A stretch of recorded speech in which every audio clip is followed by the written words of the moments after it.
तो आज हम करंट अफेयर की सीरीज चालू कर रहे हैं। तो जनवरी की करंट अफेयर पढ़ते हैं। विकास सर जब अभी यूपीएससी मेंस एग्जाम की वजह से थोड़े से बिजी हैं, तो आज मैं जनवरी की करंट अफेयर मैं आपको पढ़ा देता हूँ। तो जनवरी की करंट अफेयर सबसे पहले हम इंटरनेशनल सेशन को पढ़ते हैं, इंटरनेशनल सेक्शन को। इसमें सबसे पहला फैक्ट है कि मिस्र के राष्ट्रपति जो अब्देल फतेह अल सीसी हैं, वो भारत की यात्रा पे आए। तो ये अभी अपना जो 74वां गणतंत्र दिवस मनाया गया था, इस पे ये मुख्य अतिथि के तौर पे इनको इनवाइट किया गया था।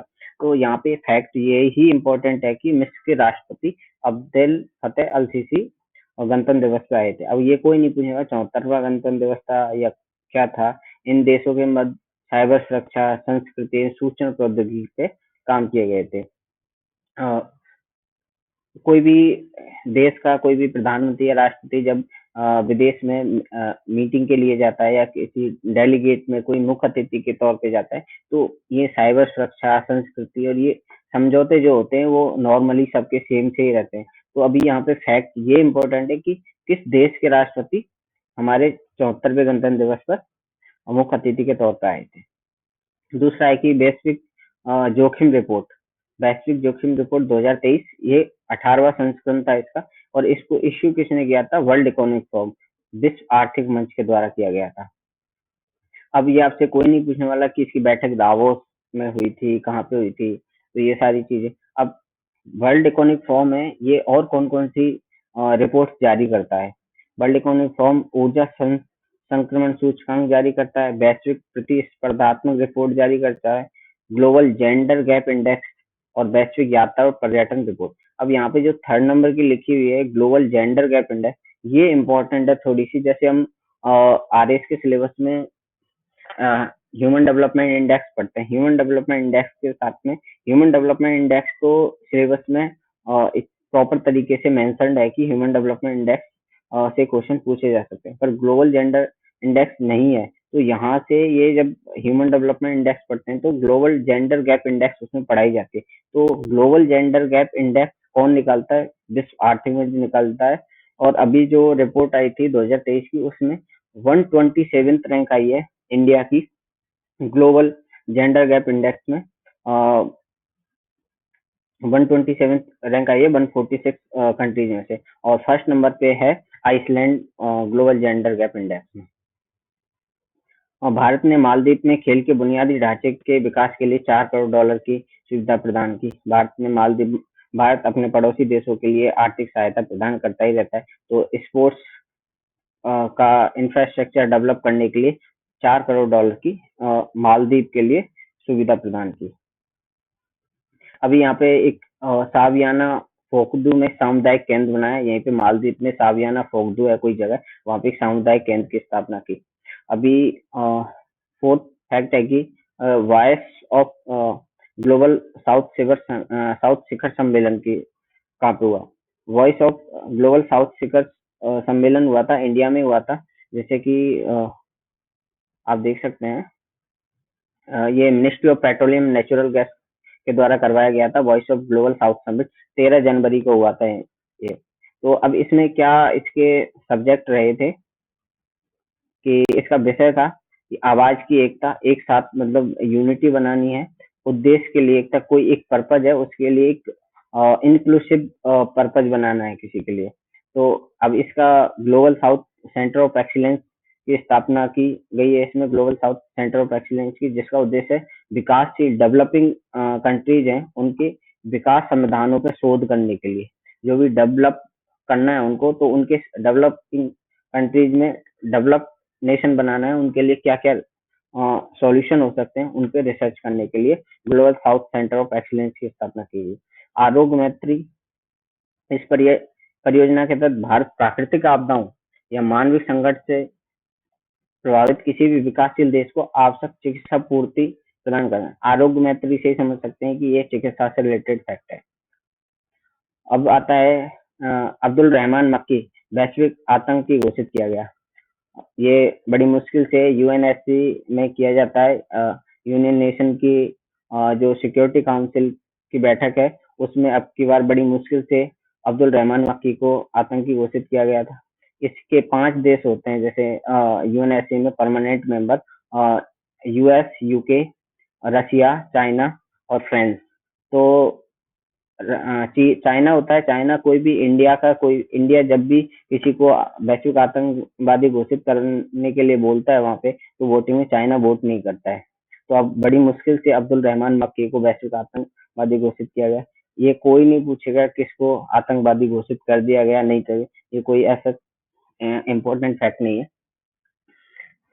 चाइना ने लॉन्च की एशिया हाइड्रोजन ट्रेन। अब ऐसे फैक्ट हैं, ये इम्पोर्टेंट है, ये पूछे जा सकते हैं, आरपीएससी ऐसे फैक्ट वो पूछ लेती है। तो चाइना ने लॉन्च किया एशिया की हाइड्रोजन ट्रेन। यह विश्व की दूसरी हाइड्रोजन ट्रेन है। पहली ऐसी ट्रेन जर्मनी ने चालू की थी 2022 में, hydrogen train. Global fire power सूचकांक 2023, विश्व में देशों की सैन्य ताकतों का तुलनात्मक अध्ययन करने के लिए, तुलनात्मक जो सैन्य ताकत है उनका तुलनात्मक अध्ययन करते हैं, तो भारत 4th नंबर पर पहुंच गया। सबसे ताकतवर तो आप सभी जानते हैं कि अमेरिका है, दूसरे रशिया है, तीसरा चाइना है, 4th पे इंडिया पहुंच गया। ये इंडिया के लिए बहुत बड़ी उपलब्धि है कि भारत सैन्य ताकत में 4th नंबर पर पहुंच गया है।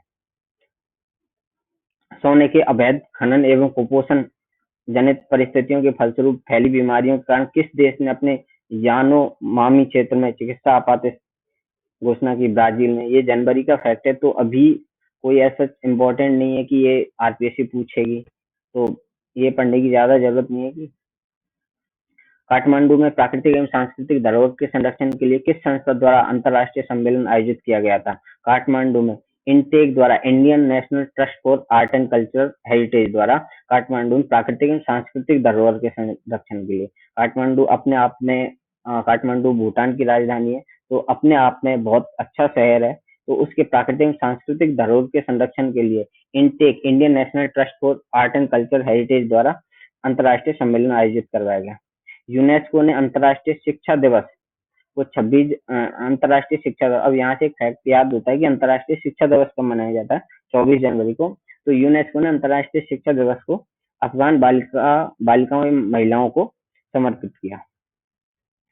2 दक्षिण अमेरिकी देशों जो साझा मुद्रा प्रचलन की योजना बना रहे हैं। साझा मुद्रा प्रचलन, जैसे इंडिया ने अभी 35 देशों के साथ कोलेबोरेशन किया है कि वो रुपीज में ट्रेड करेंगे। तो जैसे किसी कंट्रीज के लिए, बांग्लादेश के लिए रुपीज में, बांग्लादेश और इंडिया रुपीज में ट्रेड करेंगे। सेम ऐसे ही 2 दक्षिण अमेरिकी देश हैं, वो अर्जेंटीना और ब्राजील, साझा मुद्रा प्रचलन की योजना बना रहे हैं। नेपाल भारत एवं नेपाल नेपाल, भारत और चाइना के ट्राई जंक्शन पॉइंट पर चाइना द्वारा गंगा की किस सहायक नदी पर बांध बनाया जा रहा है? गंगा की सहायक नदी है मावजा जाम्बो नदी, उस पर चाइना बांध बना रहा है, नेपाल, भारत एवं चाइना के ट्राई जंक्शन पॉइंट पर।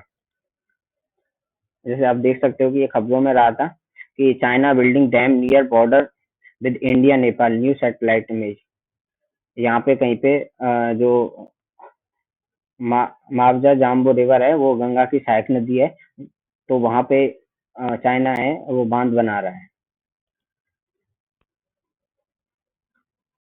भारत ने किस देश को पेंटावेलेंट टीकों की खुराक दान की, जो डिप्टीरिया, परटूटिस, टिटनेस, हेपेटाइटिस बी तथा हिव से सुरक्षा प्रदान करता है? क्यूबा के लिए भारत ने पेंटावेलेंट टीकों की खुराक दान की। क्यूबा के लिए, क्यूबा दक्षिण अफ्रीका का देश है, सॉरी अफ्रीका का देश है क्यूबा। तो उसके लिए भारत ने पेंटावेलेंट टीकों की जो भी खुराक है वो दान की है। यूएस ने मधुमक्खियों को किस रोग से बचाने के लिए विश्व के पहले टीके के उपयोग की मंजूरी दी? यूएस ने मधुमक्खियों को रोग से बचाने के लिए अमेरिकन फाउल ब्रूड नाम टीका है, उसको मधुमक्खियों को मधुमक्खियों में होने वाला एक रोग है अमेरिकन फाउल ब्रूड, तो यूएस ने इस टीके का उपयोग करने की मंजूरी दी है। भारतीय उच्चायोग ने श्रीलंका के किस विश्वविद्यालय में एक हिंदी पीठ स्थापित करने की सहमति दी? भारतीय उच्चायोग ने सबरागमुवा विश्वविद्यालय, वहां पे हिंदी पीठ स्थापित करने की, श्रीलंका में हिंदी पीठ स्थापित की जा रही है सबरागमुवा विश्वविद्यालय में। तो अभी जैसे श्रीलंका पर बीओपी संकट आया था, बैलेंस ऑफ पेमेंट वाला, तो उस टाइम पे भारत में जैसे श्रीलंका की मदद की थी, तो वहीं पे अभी जैसे भारत के उच्च आयोग ने हिंदी पीठ स्थापित करने की सहमति दी है। ऑस्ट्रेलिया सरकार ने किस भारतीय भाषा को पाठ्यक्रम में शामिल करने की ऑस्ट्रेलिया सरकार ने पंजाबी भाषा को पाठ्यक्रम में शामिल करने की मंजूरी दी। जैसे कि अमेरिका है, नॉर्थ अमेरिका में जैसे कनाडा है, कनाडा में पंजाबी पंजाबी भरे पड़े हैं, वहां पे कनाडा को पंजाबी राज्य घोषित कर देना चाहिए। सेम जैसे ऑस्ट्रेलिया सरकार ने भी अभी पंजाबी ऑस्ट्रेलिया तक भी पहुंच चुके हैं, तो पंजाबी भाषा को ऑस्ट्रेलिया अपनी पाठ्यक्रम में शामिल करने को जा रहा है। ये अपने लिए बहुत अच्छी खबर है कि पंजाबी भाषा अपने आप में वर्ल्ड फेमस हो चुकी है। यूएन शांति मिशन के तहत किस देश ने भारत द्वारा महिला शांति सैनिकों की पलटन तैनात की? यूएन अभी जैसे सूडान में एक जो भी हालत खराब हुई थी, तो यूएन शांति मिशन के लिए भारत ने सूडान में महिला शांति सैनिकों की पलटन तैनात की थी। यूएई में आयोजित होने वाले COP20 का अध्यक्ष किसे नामित किया गया था? यूएई में COP20 अभी जैसे COP20 इकोनॉमी और इकोलॉजी इन्वायरमेंट से रिलेटेड बहुत इंपॉर्टेंट फैक्ट होता है। जैसे 2021 में COP26 के बारे में पूछा गया था, तो अभी के लिए ये फैक्ट इंपॉर्टेंट है। COP26 कहाँ पे आयोजित होने वाले? यूएई में आयोजित होने वाला है COP28। तो उसके अध्यक्ष कौन है? सुल्तान अहमद अल जावेद। संयुक्त राष्ट्र सुरक्षा परिषद के 5 गैर स्थायी सदस्य, 5 जो इम्पोर्टेंट परमानेंट मेंबर्स हैं वो तो हैं China, France, United state, Russia और ग्रेट ब्रिटेन। अभी इसमें 5 गैर स्थायी सदस्य कौन कौन से हैं? जापान, माल्टा, इक्वाडोर, मोजाम्बिक, स्विट्जरलैंड। तो अभी ये अंतर्राष्ट्रीय समसामयिकी तो खत्म होती है, अभी राष्ट्रीय समसामयिकी की तरफ बढ़ते हैं। तो राष्ट्रीय नेशनल जो करंट अफेयर है उसमें होता है कि 74th गणतंत्र दिवस मनाया गया था अब की बार, तो उसके मुख्य अतिथि जो अभी अपन ऊपर सबसे पहला फैक्ट पढ़ के आए थे कि मुख्य अतिथि कौन थे? अब्देल फतेह अल सीसी, ये कहाँ के? मिस्र के राष्ट्रपति। अब ये क्वेश्चन इतना ही फैक्ट, ये अब जैसे राजस्थान हाईकोर्ट एलडीसी में ये क्वेश्चन पूछा गया था कि अब्देल फतेह अल सीसी किस देश के राष्ट्रपति हैं? तो ये पूछा गया था, मिस्र के राष्ट्रपति हैं और ये भारत की 26 जनवरी पर गेस्ट थे। अब 26 जनवरी पे ध्वजारोहण कौन करता है गणतंत्र दिवस पर? राष्ट्रपति करता है, राष्ट्रपति द्रौपदी मुर्मू। अब यहाँ पे आत्मनिर्भर भारत की थीम को ध्यान में रखते हुए केवल मेड इन इंडिया हथियारों की प्रदर्शनी की गई थी। सांस्कृतिक मंत्रालय का सांस्कृतिक कार्यक्रम वंदे भारतम प्रस्तुत किया गया जिसकी विषय नारी शक्ति थी। अब की बार पूरा जो थीम था वो नारी शक्ति पर, वीमेन एम्पावरमेंट पर थीम रखा गया था। उसी को विषय मानकर नारी शक्ति, ये सांस्कृतिक मंत्रालय ने एक विषय दिया, नारी शक्ति। अब यहाँ पे जो झांकी निकाली गई थी उनमें राजस्थान की झांकी को शामिल नहीं किया था। उस टाइम पर ये बहुत तगड़ी कंट्रोवर्सी हुई थी कि राजस्थान की झांकी को क्यों शामिल नहीं किया गया था।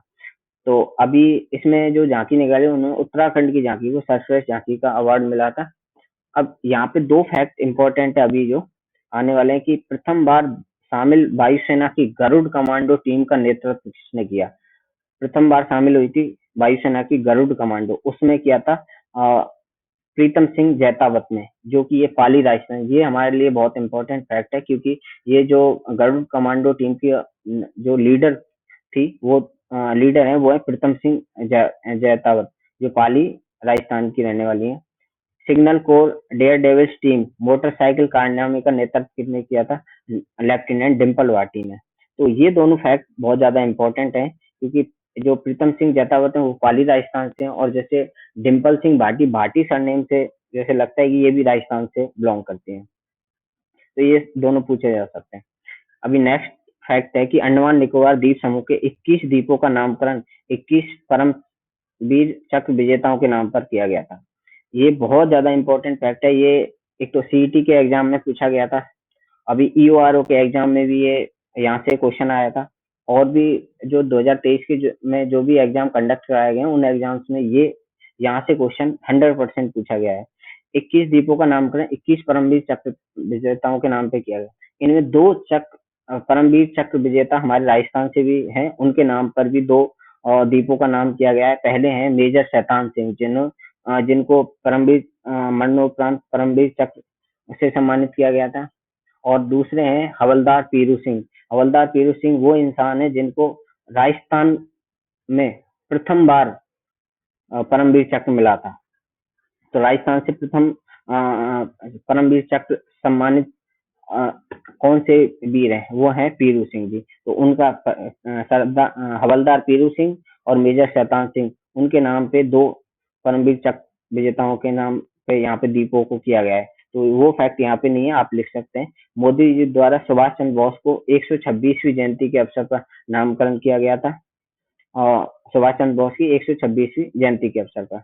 सबसे बड़े द्वीप का नाम देश के पहले परमवीर चक्र विजेता मेजर सोमनाथ शर्मा के नाम पे रखा गया। मेजर सोमनाथ शर्मा पहले परमवीर चक्र विजेता थे।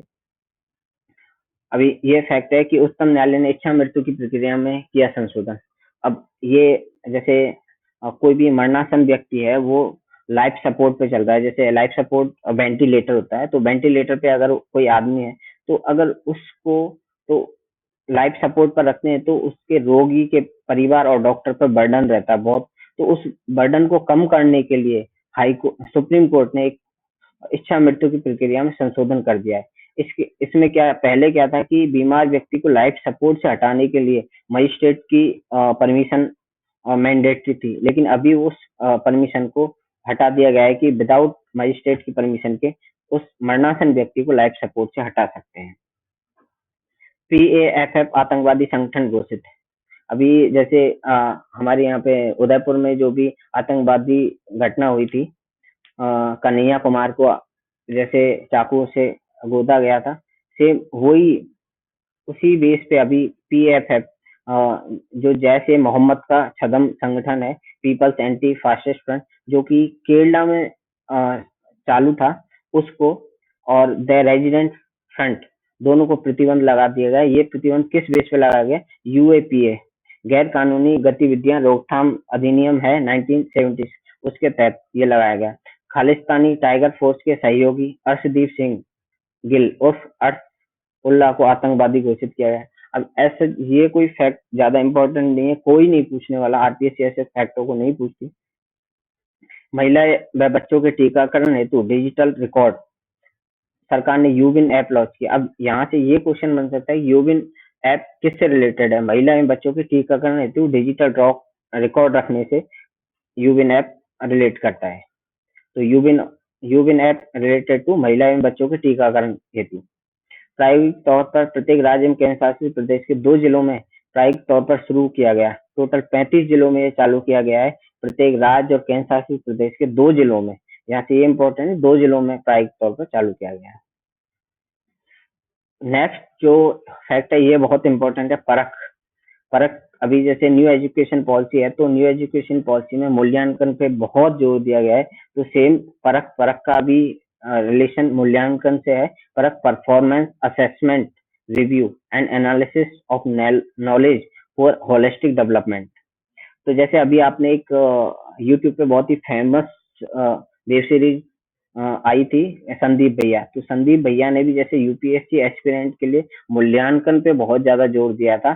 सेम वही चीज है कि परख मूल्यांकन से रिलेटेड है और एस्पिरेंट को मूल्यांकन अपना करते रहना चाहिए। विदाउट मूल्यांकन कोई महत्व नहीं होता। तो सेम वही न्यू एजुकेशन पॉलिसी में अपने डाला गया था कि इम्पोर्टेंट है और मूल्यांकन से रिलेटेड ही एनसीआर मूल्यांकन नियामक परख को अधिसूचित किया है।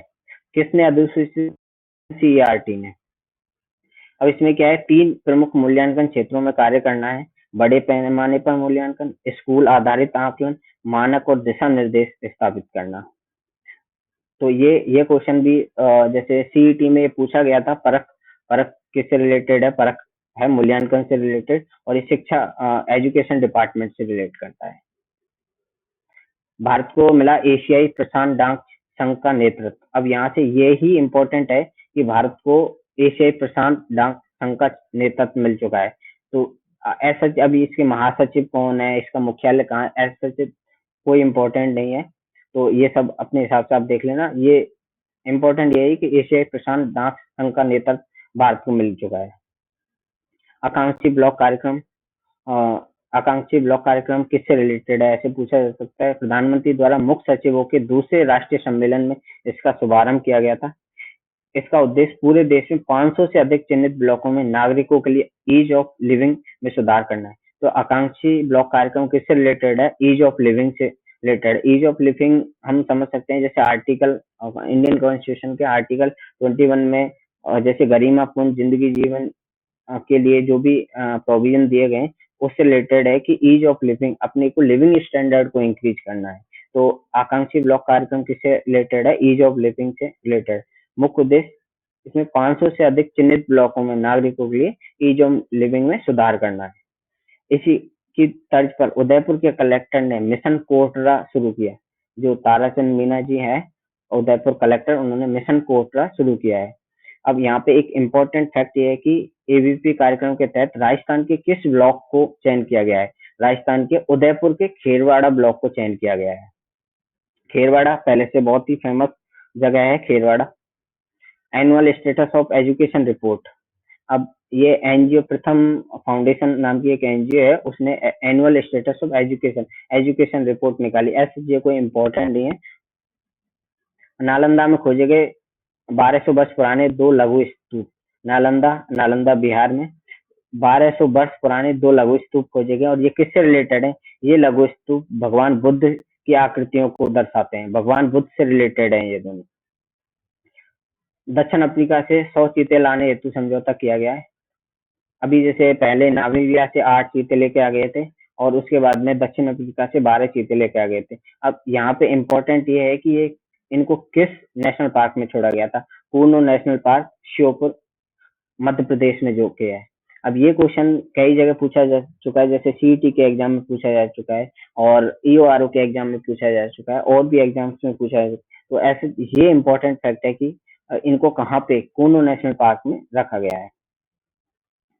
और अभी ये फेमस ये मतलब खबरों में भी है क्योंकि जो चीते लाए गए थे वो पता नहीं या तो एनवायरनमेंट की वजह से या किसकी वजह से वहाँ पे सरवाइव नहीं कर पा रहे हैं। तो उनकी जैसे मौत होती जा रही है। अभी 2 या 3 चीतों की मौत हो चुकी है जो लाए गए थे। भारत में गौरव पर्यटक ट्रेन किस तीर्थ यात्रा के लिए रवाना हुई? अब ये गौरव पर्यटक ट्रेन ये रिलीजियस टूरिज्म से रिलेटेड है। तो गवर्नमेंट ऑफ इंडिया और गवर्नमेंट ऑफ राजस्थान दोनों ही टूरिज्म के लिए बहुत सारे स्कीम्स और बहुत प्रयास कर रही है टूरिज्म को बढ़ाने के लिए।